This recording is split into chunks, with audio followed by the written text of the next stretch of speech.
আসসালামু আলাইকুম। এইচএসসি শিক্ষার্থীরা বিশেষ করে যারা 2025 সালে এবার এসএসসি পরীক্ষা দিচ্ছ, তোমাদের আইসিটি পরীক্ষা যেহেতু শেষ হয়ে গেছে, কয়েকটা বিষয় এক্ষেত্রে লক্ষণীয়, সেটা একটু বলি তোমাদের সাথে, যেটা নিয়ে খুবই ইম্পর্টেন্ট হতে পারে তোমাদের জন্য আগামী দিনের ট্রাম্প কার্ড হিসাবে। আইসিটি এই বছর যে এমসিকিউ প্রশ্নটি ছিল, বিশেষ করে এমসিকিউ অংশটি তুলনামূলকভাবে গত বছর হচ্ছে একটু কঠিন ছিল, এবং দেখা গেছে এই বছর যে বোর্ড পরীক্ষা যারা প্রশ্নকর্তা ছিলেন বা প্রশ্ন যারা টাইপ করেছেন, টাইপ করতে গিয়ে হয়তো তাদের 3টি প্রশ্ন মতো ভুল হয়েছে।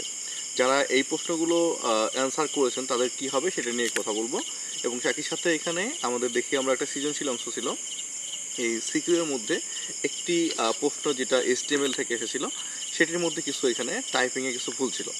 তো এরকম বিষয়গুলোতে কি হতে পারে সেটা নিয়ে আমরা চেষ্টা করেছি ঊর্ধ্বতন কর্তৃপক্ষের সাথে কথা বলতে, এবং আমাদের পূর্বের অভিজ্ঞতাও আমরা এখানে মিলিয়ে দেখেছি কি হতে পারে। 2017 সালের এসএসসি পরীক্ষায়, ফিজিক্স পরীক্ষায় যারা পরীক্ষা দিয়েছিলেন সেক্ষেত্রে 3টি সৃজনশীল প্রশ্নে ভুল ছিল।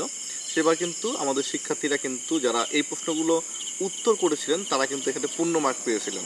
অর্থাৎ যেহেতু প্রশ্ন ভুল ছিল তাই বোর্ডকর্তারা সেক্ষেত্রে এই 3টি প্রশ্নের পূর্ণ মার্ক দিয়েছিলেন।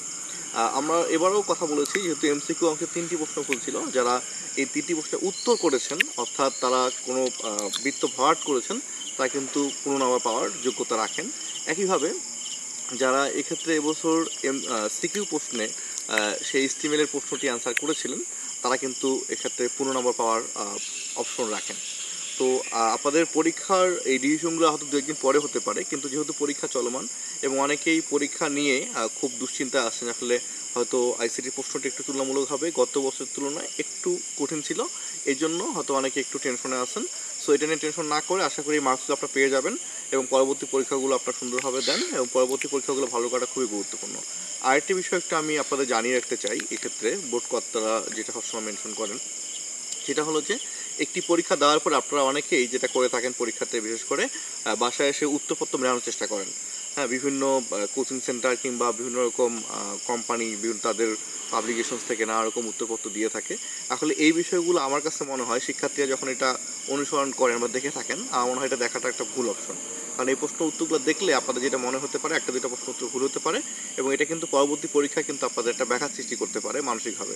তো এই জন্য শিক্ষার্থীদের বলবো, যতটুকু পরীক্ষা দিয়েছেন আশা করি ভালো দিয়েছেন, পরবর্তীগুলোর জন্য ভালো প্রিপারেশন নেন, কারণ এই মুহূর্তে এটা ছাড়া কোনো বিকল্প আপনাদের হাতে নেই, সবচেয়ে সুন্দর বিকল্প এটাই।